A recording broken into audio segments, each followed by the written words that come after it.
এই ভক্তিটাই তোমার থাকবে খুশি। হরে কৃষ্ণ, রাধে রাধে। আজকে বলবো 26/2/2025 ঘটনা, অর্থাৎ শিবরাত্রি দিনের কথা। দিনটা ছিল মহাদেবের 2025 মহাশিবরাত্রি। প্রতি বছরের ন্যায় এবারও শিবরাত্রির আগের দিন সংযম করে উপোস পর্বের প্রস্তুতি নিয়েছিলাম। ছোটবেলা থেকেই এই দিনটায় গঙ্গা স্নান যেন মাস্ট, মানে করতে হবেই, এমন করে মহাদেবের মাথায় জল ঢেলে আশীর্বাদ চাওয়া। কিন্তু এবারের দিনটা অন্যরকম। মা বাবার শরীর ঠিক না থাকার জন্য গঙ্গা স্নান করতে যেতে পারবে না বলে, সম্ভবই ছিল না। জ্বর গায়ে ভালো তো না লাগারই কথা। তবে এই জ্বর নিয়ে কিন্তু পরের দিন গিয়েছিল, মানে পরের দিন 27 তারিখ, সেইগুলো শিবরাত্রি। জ্বর গা নিয়েই গঙ্গা স্নান। হ্যাঁ, মহাদেব চাইলে কি নাই করতে পারে। হয়তো এইটাই মহাদেবের ইচ্ছা ছিল। মনে হবে মহাদেবের জন্য করবো, এবং করেছি। জ্বর গা নিয়েও মা সব গুছিয়ে রেখেছিল। দেখতেই পাচ্ছ তোমরা, কলা পাতার উপর সব গোছানো, সবই মা করেছে। আমি বাকিটা গুছিয়েছি, মালা বানিয়েছি। সেই ভিডিওটি তোমরা দেখতে পারবে।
এরপর আমি জল ঢালছি মহাদেবের মাথায়।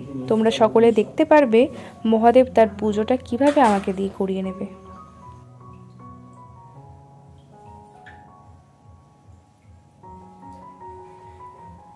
पुष्पताय नमो रुद्राय नमो महाकालेश्वराय नमो जटाजूट समायुक्त मर्दकीत शेखरं वचनात्राय मुक्तिभंग व्यक्तिदिक्ति वासनामित्वाय नमः तीर्थं नमः शिवाय नमः शिवाय नमः शिवाय नमो नमो रुद्राय नमो महाकालेश्वराय नमः शिवाय नमः शिवाय।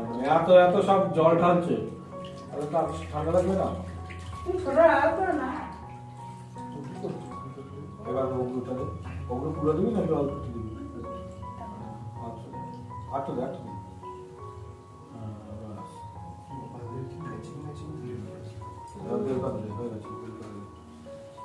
নমো শিবায় শান্তায় নেত্রায়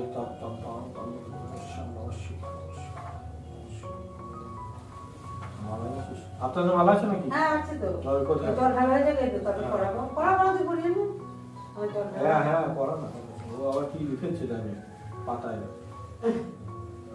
ও তো ওই করে, হ্যাঁ ঠাকুর দেবতা সবই তো থাকে, ওই তো করে ও। ও 78 শতনাম লিখে এনেছিস? না না, শিব লিখেছে। না সব জায়গায় শিব লিখে, শিব শম্ভু ঈশান এই সমস্ত সব লিখেছে। শিবের যত নাম আছে সেই সব 78 শতনাম শিবের যা আছে সেই। ওই যা তুই এনেছিস এই ফুল, আমার তুলতে মনে ছিল না। ঘাট ফুল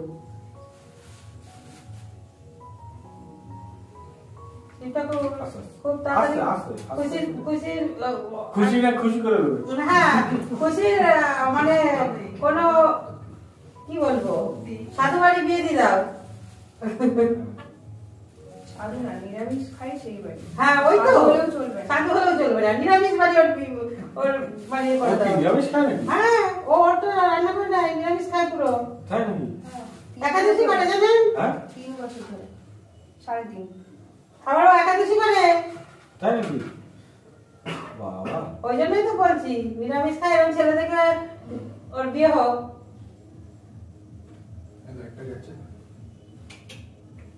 হ্যাঁ এই লাইট কেটে গেছে। না ঠিক আছে।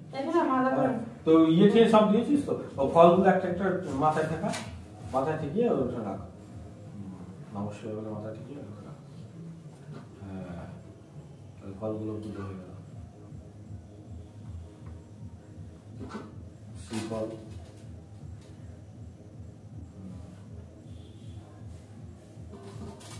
কতক্ষণ ধরে এই যে এই সমস্ত নামগুলো লিখেছে, কত খাটনি করে বললাম না ওই করে একাদশী পালন করছেন না, বিকেলে করলাম না, বিকেলে করে যায় তখন বেরোতে সময় লেগেছে। ওই তো আপনি আসতে দেরি করলেন বলেই হলো না।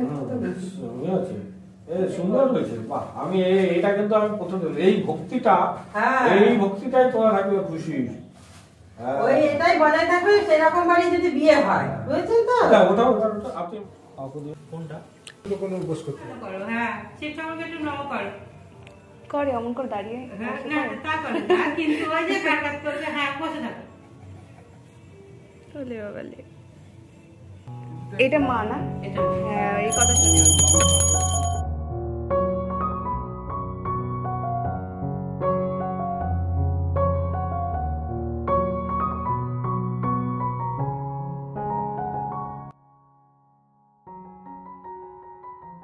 এরপর আবারও বাড়িতে এসে মহাদেবের মাথায় জল ঢেলেছিলাম। এটা আমার বাড়ির প্রতিষ্ঠিত মহাদেব। দেখো আমি সুন্দরভাবে সাজিয়েছি মহাদেবকে, যেমনটা পেরেছি করেছি। আমি মনে করি সবই হয়েছে মহাদেবের ইচ্ছা অনুসারে, নয়তো পসিবলই ছিল না আমার উপোস করা এবং একা একা গঙ্গা স্নান করে মহাদেবের মাথায় জল ঢালা। মনে মনে যে সংকল্প নিয়েছিলাম যে কোনো ত্রুটি রাখবো না, এবার যেটাই করব মহাদেবের জন্য করব এবং যতটা পেরেছি করেছি।